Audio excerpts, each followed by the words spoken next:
ध्यान से देखिए ये वीडियो। ये G20 समिट का एक क्लिप है। इसमें आपको दुनिया के सबसे पावरफुल लीडर्स दिख रहे हैं, जैसे कि Joe Biden, Narendra Modi, Xi Jinping और भी बहुत सारे। ये सब लोग एक टेबल पर बैठकर कुछ सीरियस बात कर रहे हैं। क्या आपको लगता है कि वो किस बारे में बात कर रहे हैं? क्या वो आपके और मेरे लाइफ से रिलेटेड है? क्या वो हमारे फ्यूचर को अफेक्ट कर रही हैं?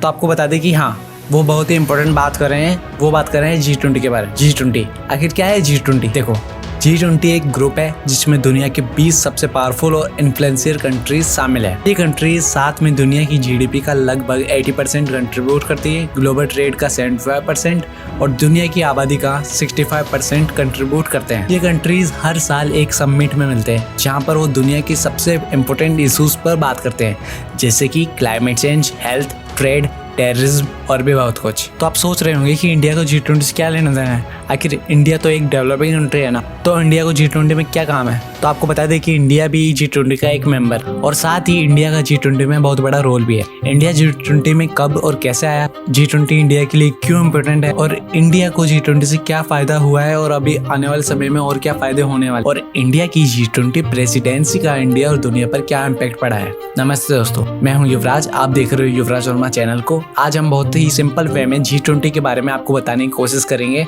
और हाँ, हमारे चैनल को अभी के अभी सब्सक्राइब कर लीजिए और बेल आइकन को भी ऑन कर लीजिए। तो चलिए शुरू करते हैं। G20 का या ग्रुप ऑफ 20 एक इंटरनेशनल फोरम है जिसमें दुनिया के 19 सबसे बड़े और पावरफुल देश शामिल है। ये देश है Argentina, Australia, Brazil, Canada, China, France, Germany, India, Indonesia, Italy, Japan, Mexico, Russia, Saudi Arabia, South Africa, South Korea, Turkey, United Kingdom और यूनाइटेड स्टेट्स। इसके साथ ही यूरोपियन यूनियन भी इस ग्रुप का एक हिस्सा है और हाल ही में अफ्रीकन यूनियन को भी इस ग्रुप में शामिल कर लिया गया है। G20 का पर्पस है कि दुनिया की इकोनॉमी और सामाजिक मुद्दे पर बातचीत और सहयोग बढ़ाया जाए। और हमने आपको वीडियो की स्टार्टिंग में बताया है कि ये ग्रुप दुनिया की जीडीपी का लगभग 80%, ग्लोबल ट्रेड का 75% और दुनिया की आबादी का 65% कंट्रीब्यूट करता है। इसलिए इस ग्रुप के फैसलों का दुनिया पर बहुत बड़ा असर पड़ता है। देखो, G20 की हिस्ट्री 1999 में शुरू हुई थी। उस समय एशियन फाइनेंशियल क्राइसिस ने दुनिया को हिलाकर रख दिया था। इस क्राइसिस ने एशिया के कई देशों को गरीबी और इंस्टेबिलिटी में डाल दिया था। Global markets worried that other Asian countries might have similar hidden flaws. इसके बाद G7 ग्रुप ने एक नया ग्रुप बनाने का फैसला लिया। G7 ग्रुप में दुनिया के सबसे अमीर देश शामिल थे, जो कि थे US, UK, France, Germany, Japan, Canada और इटली। इन्होंने सोचा कि उन्हें डेवलपिंग कंट्रीज से भी बातचीत करनी चाहिए, इसलिए उन्होंने 19 देशों और यूरोपियन यूनियन को एक साथ बुलाया और इस तरह से G20 फोरम का जन्म हुआ। देखो, पहले तो ये सिर्फ फाइनेंशियल मिनिस्टर्स और सेंट्रल बैंक के गवर्नर्स ही फोरम में मिलते थे, लेकिन जब से 2008 में ग्लोबल फाइनेंशियल क्राइसिस ने दुनिया को फिर से हिला दिया, तब ये फैसला हुआ था कि हर साल हेड्स ऑफ स्टेट या हेड ऑफ गवर्नमेंट भी इस फोरम में मिलेंगे। और इस तरह से पहला G20 समिट वॉशिंगटन DC में नवंबर 2008 में हुआ था। तब से लेकर अब तक हर साल एक G20 समिट होता है, इसमें अलग अलग देशों ने मेहमान नवाजी की है।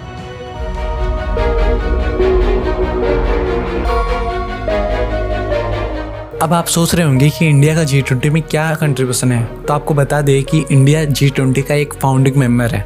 मतलब कि इंडिया 1999 से ही इस ग्रुप का एक हिस्सा है और साथ ही इंडिया का G20 में बहुत बड़ा रोल भी है, क्योंकि इंडिया दुनिया का सबसे बड़ा डेमोक्रेसी वाला देश है, साथ ही दुनिया की सबसे तेज बढ़ने वाली इकोनॉमी भी है। इंडिया ने G20 में कई मुद्दे उठाए हैं, जैसे कि climate change, health, trade, terrorism, digital infrastructure, tax reforms, energy security, food security, women empowerment और भी बहुत कुछ। इंडिया ने G20 में अपनी लीडरशिप भी दिखाई है। इंडिया ने 2014 में ब्रिस्बेन समिट में इंटरनेशनल सोलर अलायंस की पहली बार बात की थी, जो कि एक ग्लोबल इनिशिएटिव है जो सोलर एनर्जी को बढ़ाने का काम करता है। उसके बाद 2015 में पेरिस समिट में इंडिया ने इस अलायंस को लॉन्च किया और अब ये अलायंस 121 देशों का हिस्सा है। इंडिया ने 2016 में हांगझोउ समिट में बेस इरोजन और प्रॉफिट शिफ्टिंग यानी पेप्स प्रोजेक्ट को सपोर्ट किया, जो कि एक ग्लोबल इनिशिएटिव है टैक्स इवेजन और टैक्स अवॉइडेंस को रोकने के लिए। इस प्रोजेक्ट के तहत मल्टीनेशनल कंपनीज को अपने प्रॉफिट्स को सही तरीके से रिपोर्ट करना पड़ेगा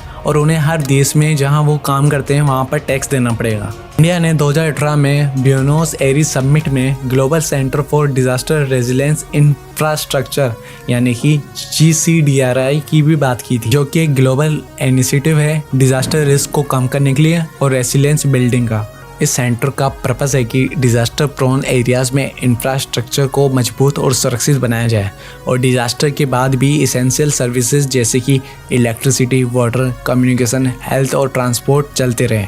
इंडिया ने 2020 में रियाद समिट में collision for disaster resilient infrastructure यानी कि CDRI को लॉन्च किया, जो कि ग्लोबल पार्टनरशिप है डिजास्टर रेजिलेंट इंफ्रास्ट्रक्चर को प्रमोट करने का। इस पार्टनरशिप में अभी 25 देश और 18 इंटरनेशनल ऑर्गेनाइजेशन शामिल है। और अब आपको बता दें कि इंडिया ने 1 दिसंबर 2022 को G20 प्रेसिडेंसी संभाल ली थी, मतलब कि इस साल इंडिया इस ग्रुप का लीडर बना था और इंडिया ने 2023 में पहली बार अपने देश में G20 समिट होस्ट किया था। ये समिट न्यू दिल्ली में हुई थी। तो दोस्तों, आपको ये भी जानना चाहिए कि इंडिया ने G20 प्रेसिडेंसी के दौरान क्या क्या किया। इंडिया ने अपनी प्रेसिडेंसी का थीम रखा था वासुदेव कुटुंबकम, जो कि संस्कृत में मतलब होता है one earth, one family, one future. इस थीम से इंडिया ये संदेश देना चाहता था कि दुनिया एक परिवार है और हम सबको साथ साथ मिलकर दुनिया के चैलेंजेस को फेस करना चाहिए। इंडिया ने अपनी प्रेसिडेंसी के दौरान कई इंपॉर्टेंट इश्यूज पर फोकस किया था, जैसे कि inclusive and sustainable growth, digital infrastructure and access to technology, global trade system, climate action, health, gender equality, education and skill development etcetera. India ने अपनी प्रेसिडेंसी के दौरान कई एक्टिविटीज भी ऑर्गेनाइज की थी। इंडिया ने अपने प्रेसिडेंसी के दौरान दुनिया को कई नए इनिशिएटिव्स और प्रपोजल्स भी दिए हैं, जैसे कि हम आपको बताने जा रहे हैं पॉइंट्स के द्वारा। इंडिया ने ग्लोबल इनोवेशन इंडेक्स यानी कि गिल्ड को लॉन्च किया, जो कि एक टूल है इनोवेशन परफॉर्मेंस और पोटेंशियल को मेजर करने का। इस इंडेक्स में हर देश को इनोवेशन इनपुट्स और आउटपुट्स के आधार पर रैंक दिया जाता है। इससे सभी देशों को अपनी इनोवेशन पॉलिसीज और स्ट्रेटजीज को इम्प्रूव करने में मदद मिलती है। इंडिया ने ग्लोबल हेल्थ सिक्योरिटी एजेंडा यानी कि GHSA को प्रपोज किया, जो कि एक प्लेटफॉर्म है हेल्थ सिक्योरिटी थ्रेट्स को प्रिवेंट, डिटेक्ट और रेस्पॉन्ड करने का। इस प्लेटफॉर्म में हर देश को हेल्थ इमरजेंसीज और पैंडेमिक से डील करने के लिए कैपेसिटी बिल्डिंग और कोऑपरेशन करने का कमिटमेंट देना पड़ता है। इंडिया ने ग्लोबल मिनिमम टैक्स यानी कि GMT को सपोर्ट किया, जो कि एक टैक्स रिफॉर्म है मल्टीनेशनल कंपनीज को फेयर टैक्स देना सिखाने का। इस रिफॉर्म के तहत हर देश में एक minimum corporate tax rate fix किया जाएगा और अगर कोई कंपनी किसी लो टैक्स ज्यूरिसडिक्शन में अपना प्रॉफिट शिफ्ट करता है तो उसे डिफरेंस अमाउंट का टैक्स देना पड़ेगा। साथ ही इंडिया ने कई और भी अचीवमेंट्स हासिल किए हैं जो कि इंडिया और वर्ल्ड के लिए बेनिफिशियल है। इनको हमने कुछ मेन पॉइंट्स में डिवाइड करा है, तो चलिए जानते हैं। नंबर 1, इंडिया ने G20 समिट में रशिया यूक्रेन कॉन्फ्लिक्ट पर एक बैलेंस्ड और डिप्लोमेटिक अप्रोच रखा है, जिसमें UN रेजोल्यूशंस का रेस्पेक्ट किया गया है और यूक्रेन की टेरिटोरियल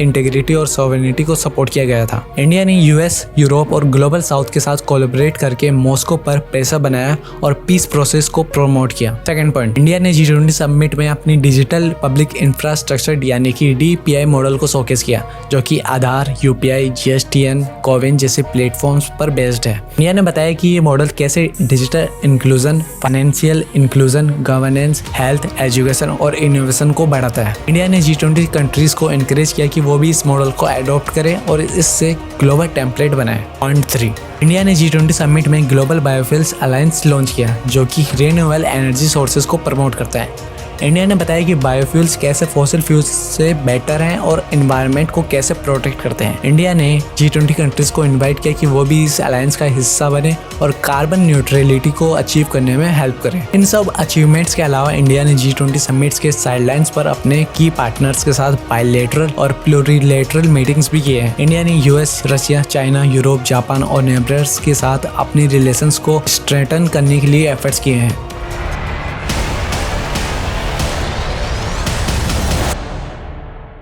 देखो, इंडिया को G20 से कई फायदे होते हैं और आने वाले समय में भी होते रहेंगे। हमने कुछ मेन बेनिफिट्स को पॉइंट्स में डिस्क्राइब किया है। पॉइंट नंबर 1, इंडिया को G20 से ग्लोबल इकोनॉमिक ऑर्डर में एक स्ट्रॉन्ग पोजीशन मिलती है, जो कि इंडिया की ट्रेड, इन्वेस्टमेंट, इनोवेशन और ग्रोथ को बूस्ट करता है। इंडिया को G20 से ग्लोबल इश्यूज पर अपना पर्सपेक्टिव शेयर करने का मौका भी मिलता है, जो कि इंडिया के इंटरेस्ट और वैल्यूज को रिफ्लेक्ट करता है। साथ ही इंडिया को G20 से ग्लोबल चैलेंजेस जैसे कि pandemic, climate change, terrorism, cyber security etcetera से डील करने में सपोर्ट मिलता है। इंडिया को G20 से बेस्ट प्रैक्टिसेस, नॉलेज, टेक्नोलॉजी और रिसोर्सेज शेयर करने का प्लेटफॉर्म भी मिलता है, जो कि इंडिया की डेवलपमेंट गोल्स को अचीव करने में हेल्प करता है। इंडिया को G20 से रीजनल स्टेबिलिटी और सिक्योरिटी में भी बेनिफिट मिलता है। इंडिया को G20 से अपने नेबर्स जैसे कि पाकिस्तान, अफगानिस्तान, ईरान एक्सेट्रा के साथ नेशनल इंटरेस्ट के अकॉर्डिंग डिस्कस करने की अपॉर्चुनिटी भी मिलती है। इंडिया को G20 से अपने स्ट्रेटेजिक पार्टनर्स जैसे कि US, Russia, China, Europe, Japan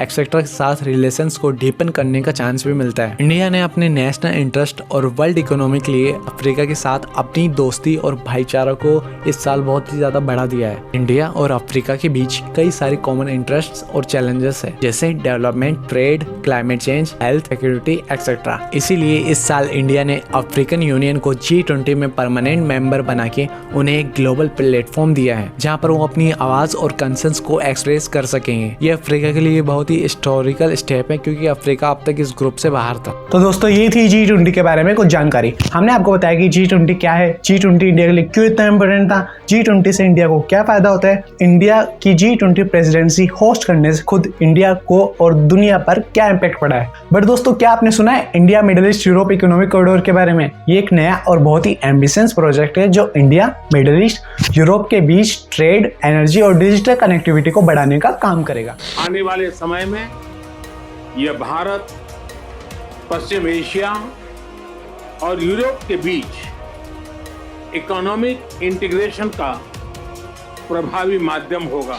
इस प्रोजेक्ट को इंडिया ने इसी G20 समिट 2023 में लॉन्च किया है, जिसमें भारत का बहुत बड़ा रोल भी है। बट दोस्तों, क्या आपको पता है कि ये प्रोजेक्ट कैसे काम करेगा? इस प्रोजेक्ट किस तरह से इंडिया और दुनिया के लिए फायदेमंद होगा, और इस प्रोजेक्ट के साथ इंडिया को क्या क्या चैलेंजेस का सामना करना पड़ेगा? अगर आप इन सभी सवालों के जवाब जानना चाहते हैं तो हमारे नेक्स्ट वीडियो को जरूर देखिएगा। तो दोस्तों, अगर ये वीडियो आपको अच्छी लगी और नॉलेजेबल लगी हो तो हमारे चैनल को सब्सक्राइब कर लीजिए और बेल आइकन को भी ऑन कर लीजिए। और अगर आपका कोई सवाल या सजेशन हो तो हमें कमेंट सेक्शन में ज़रूर लिखिएगा, हम आपके कमेंट्स का इंतजार करेंगे। तब तक के लिए जय हिंद, वंदे मातरम, धन्यवाद।